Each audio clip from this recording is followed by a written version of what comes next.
Lecture 4 start करते हैं section 4 के साथ। जानते हैं कि सेक्शन 4 में क्या होता है। In the summer of the 1917, 9 years before डॉकस मर्डर, तो कि मेन इवेंट हमारा जो है वो डॉकस का मर्डर है।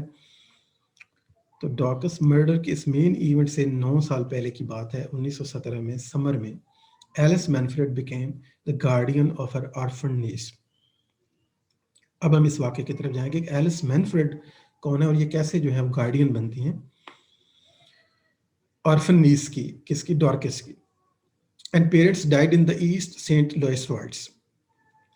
This was the summer of that Alice, who rarely ventured below 110th Street, took Dorcas to a march of black men on Fifth Avenue in protest of the East St. Louis riots that killed so many blacks. ये जो हैं east St Louis rights जो थे, ये important इस वजह से हैं कि इसमें काफ़ी सारे ब्लैक की डेथ हुई थी। The man walk to the drum beats. हुआ क्या था कि एहतजाज करते थे and wore stony and serious expressions. The drum beats. Dorcas' father was pulled from a trolley car and trampled to death. Dorcas के फादर को जो है वो पाँव के नीचे वो रोंद कर उसको मार दिया गया था। And her mother, having witness this scene, ran back to her apartment which was therefore set ablaze. और उसकी मदर जो है वो घर में भागी तो घर को आग लगा दी गई। और लकीली उस वक्त आप कह लें डॉर्कस घर पे नहीं थी। मदर जो है वो जल के मर गई। बाप जो है उसको वो राइट्स में उसकी डेथ हो गई। Dorcas went to the 2 funeral in 5 days। तो डॉर्कस ने भी काफ़ी दुख सहे हैं। बाकी करेक्टर्स को देख रहे हैं कि काफ़ी दुखी हैं। हर करेक्टर की बहुत बेपनाह सफरिंग है। तो डॉर्कस की अगर पास्ट लाइफ को देखें तो ये जो ट्रेस से किसी तरह से कम नहीं है। दुख और सफरिंग को अगर मेजर करें तो she went 2 funerals in 5 days and but never spoke of her sadness when she arrived at her aunt's home. Instead, she concentrated on her wooden dolls and imagined how they must have burned in the fire. और इसने बिल्कुल नहीं सोचा कि अपनी माँ के बारे में तो वो सोच भी नहीं पा रही थी। तो अपने आप को इसने अपनी जो फोकस है उसको शिफ्ट किया डॉल्स के ऊपर और वो सोचती थी कि डॉल्स का क्या बना होगा। While everyone else blamed the riots on angry black veterans or the white workers, Alice blamed the violence on the smooth new music that she feared and found sinful. ये जो जैज म्यूजिक है, Alice को इससे खौफ आता था। उसे लगता था कि वायलेंस की जितना भी स्प्रेड आउट वायलेंस है ये इसी वजह से। She sought to escape the tunes of soulful female voices while her young niece felt the rhythms and the longings deep in her soul. वो पसंद नहीं करती थी लेकिन उसकी जो नीस है, she longs, she likes the rhythm, she longs the music in her soul. So Alice began to work as a seamstress, and in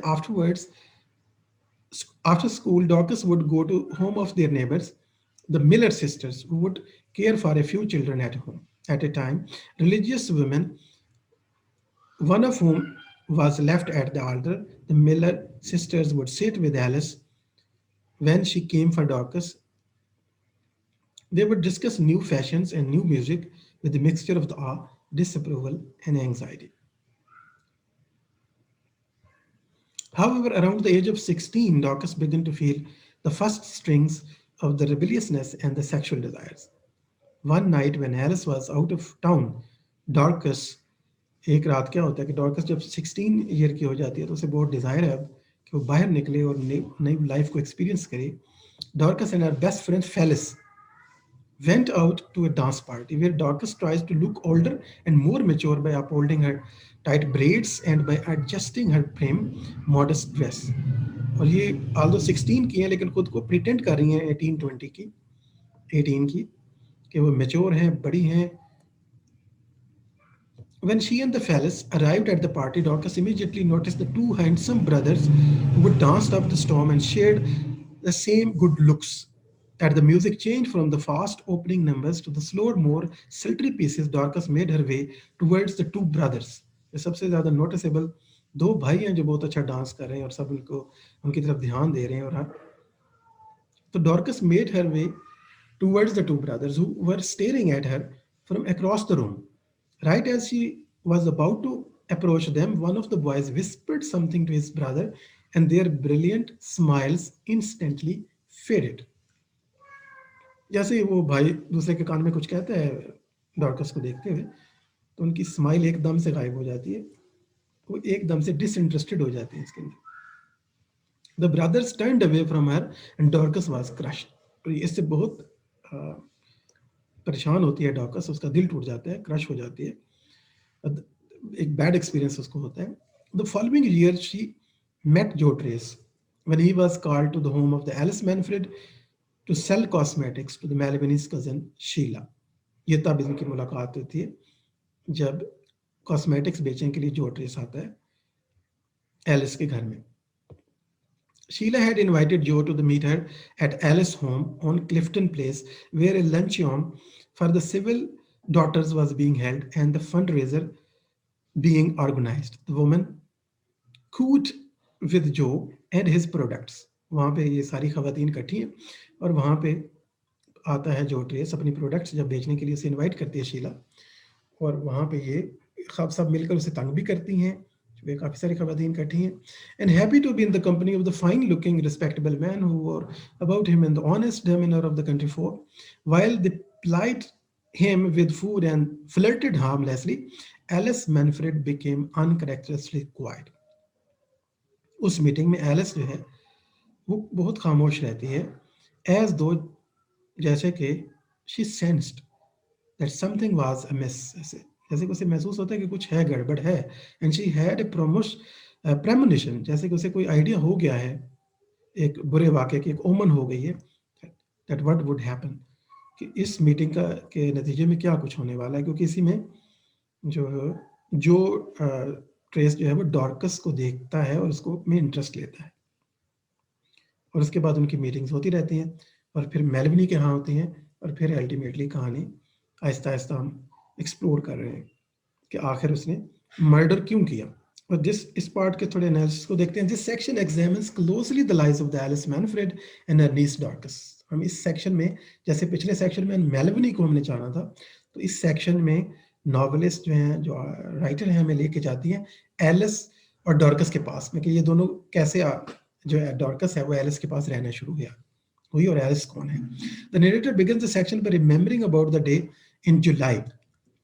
the day in July से आता है कि जुलाई का वो एक दिन था, when the parade took place down Fifth Avenue years before the meeting of the Joe and Dorcas. की जो मीटिंग है, जो मेन इंसिडेंट है, उससे बहुत 9 साल पहले की बात है कि जब वो एक परेड हुई थी.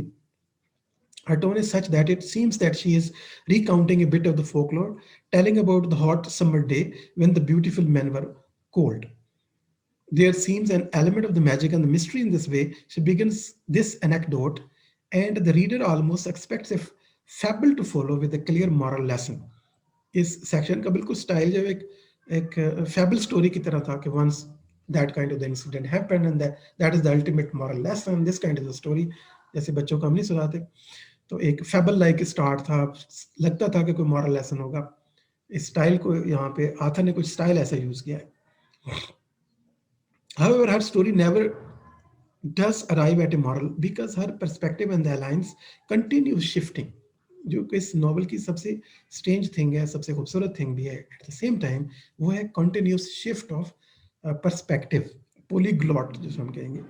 This continual shifting of the focus is also reflected in the characters' different attitude towards jazz music, which was played all over Harlem during these years. Jazz music के ऊपर भी कैरेक्टर्स का जो एटीट्यूड है वो भी शिफ्टिंग है. Alice Manfred fears the music that drops down to places below the sash and the buckled belts, and she has traveled from the one city to the next, fearful and unsettled, avoiding certain streets and neighborhoods. और जब उसकी भतीजी उसके पास आई थी तो वो उसको एक खास लिहाज से एलिस उसको ट्रेन भी करती है. Like wild Alice Manfred wants to remain unseen and anonymous. Alice भी के बारे में भी पता चलता है कि वो भी अनसीन है, इवन मेलविनी की तरह. मेलविनी भी अनसीन है, और वाइल्ड की तरह, वाइल्ड जो कि मदर है, वो भी अनसीन थी और किसी हद तक पागल भी थी शायद, या खो गया था उनका मेंटल बैलेंस जो है. Disappearing into the cracks in the shadows of the city without being bothered by the hateful whites. Hateful whites, और वाइट और ब्लैक का जो रिलेशनशिप है वो भी यहाँ पे हमें पता चलता है कि किस तरह इन्हें ब्लैक कम्युनिटी को किस नफरत का सामना करना पड़ता है। वाइट जो खुद को सुपीरियर और सब कुछ समझते थे, शी कंसिडर्स इनविजिबिलिटी वर्चू, ठीक है, वो इसको वर्चू क्यों समझते कि हमें गुम रहना चाहिए, इनविजिबिलिटी को, कि कुछ स्पेशल नहीं होना चाहिए ताकि हम बच सकें वाइट के हार्म के साथ। Tries to teach her niece how to crawl along the walls of the building, वो अपनी भतीजी यानी डॉर्कस को भी सिखाती है कि बच के रहो इनसे, और बिल्डिंग में कैसे साइड पे चलो, disappear into the doorways, cut across corner in the chalk traffic, how to do anything, move anywhere to avoid a white boy over the age of 11। और हमेशा कोशिश करनी है इन सारी बातों का ख्याल रखना है, और सबसे अहम बात, to avoid a white boy over the age of 11। 11 साल से अगर वाइट बॉय बड़ा है तो यकीनन तुमने रास्ता बदल लेना है और उसको हमेशा अवॉइड करना है। Little does Alice suspect that the greatest harm to her niece will come from a black man over the age of 50। लेकिन ये तो उसने सोचा ही नहीं था कि 11 साल से बड़े वाइट बॉय को छोड़ें, किसी भी वाइट बॉय को छोड़ें, जो सबसे ज़्यादा नुकसान है वो, ये तो उसने कभी तवक्को ही नहीं की थी कि ये नुकसान एक ब्लैक मैन पहुंचाएगा जिसकी उम्र 50 साल से भी ज़्यादा होगी। इस साइड पे तो ध्यान ही नहीं दिया था एलिस ने। While Alice struggles to instill the virtue of the invisibility in her niece, Dorcas wants nothing but to be highly visible। तो बच्चे जैसे हमेशा ही उल्टा करते हैं, ये उन्हें चाहती थी कि वो इनविजिबिलिटी उसको सिखाए कि किस तरह बेहतर सर्वाइवल टेक्निक है इन ब्लैक, जो कि वाइट कम्युनिटी ओवरऑल है, तो यहाँ पे ब्लैक कैसे सर्वाइव करेंगे जो गरीब भी हैं, पावरलेस हैं, होमलेस हैं, रूटलेस हैं, फैमिली है ही नहीं, तो कैसे जिंदगी यहाँ पे गुजारी जाए, invisibility, that is the technique. लेकिन डॉर्कस क्या चाहती है, wants nothing but to be highly visible and to be noticed, catching the eye of not one but many men, जो पार्टी में वो करती है। She feels jazz music differently, music के हवाले से भी इसका नजरिया थोड़ा डिफरेंट है। It envelops and excites her rather than worrying her as it does her aunt। The music, just like the city and the other characters of the novel, changes when considered from different vantage points। The narrator urges her reader to consider the different viewpoints and often contradicts herself, moving quickly from feeling sympathy to feeling disdain for the characters। Describing Dorcas in her teens, the narrator orders us to think how it is of you can imagine, just manage it.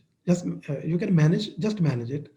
She urges us to compassionate and step in the shoes of the different individuals so that we can understand even if we don't admire their actions or agree with their opinions। लेकिन ये हमें ज़रूर opportunity मिलती है, चाहे हम agree करें या नहीं, एडमायर करें या नहीं, लाइक करें या नहीं, लेकिन डिफरेंट करेक्टर के शूज़ में खड़े होकर हम डिफरेंट वेंटेज पॉइंट्स को इमेजिन कर सकते हैं। However, several pages later, the narrator says of Dorcas, I always believed that girl was a pack of lies। Just as the story lacks a definite moral lesson, the characters themselves can be recast and judged many ways। Everything beyond the most objective truths of the date and the time are malleable and fluid, so that no one perspective or the viewpoint is sufficient। Themes and the events are repeated and reworked so that in one situation a character might observe what he or she will later enact. Such is the case with Dorcas' tragedy। As a young girl, she sits at the funeral of her parents and looks on, thinking only of her dolls। And just as her friend Phyllis will later witness Dorcas' death and worry about an opal ring। बिल्कुल exactly जिस तरह उसने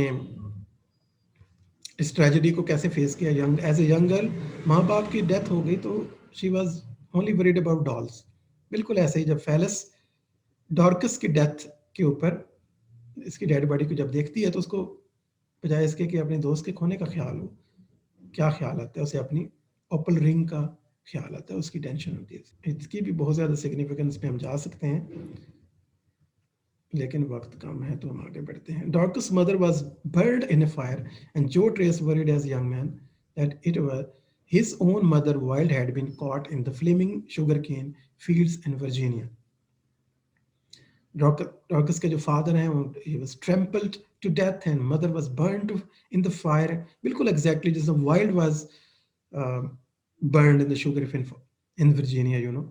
इस background में, तो कितना हमें ये वायलेंस नजर आता है जगह जगह पे. Thus, the horror of the fire and the losing one's mother connects with the two characters and allows them to share one another anguish. तो इसके एंड के ऊपर मैं चाह रहा हूँ कि आप एक्सप्लोर करें, थ्रू आउट द नॉवल आप एक्सप्लोर कीजिएगा. कुछ कुछ असाइनमेंट ऐसी हैं जो आपके प्रीवियस असाइनमेंट भी साथ साथ एनरिच होती जाएंगी जैसे जैसे हम नॉवल में सेक्शन आगे बढ़ेंगे. Explore the violence in jazz and give suitable interpretations.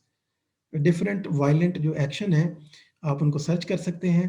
For example wild की डेथ है, फॉर एग्जांपल डॉर्कस के फादर की डेथ है, वायलेंट एक एक्शन था. राइट्स हैं, और उसके अलावा जो मदर का फायर में बर्न हो जाना है, और उसके अलावा जो है सबसे इम्पोर्टेंट मेन इंसिडेंट जब चाकू से जो है वो चेहरा बिगाड़ देती है डेड बॉडी का वायलेट, तो वो भी एक वायलेंट एक्शन है. तो ये डिफरेंट वायलेंट एक्शन आपके सामने आते हैं. इन वायलेंस को आप एक्सप्लोर कर सकते हैं, ये होता क्या है, और इसका ये इतना ज़्यादा डिस्प्ले आखिर क्यों दिया है जैज के अंदर, क्या इसका मतलब हो सकता है. Any interpretation.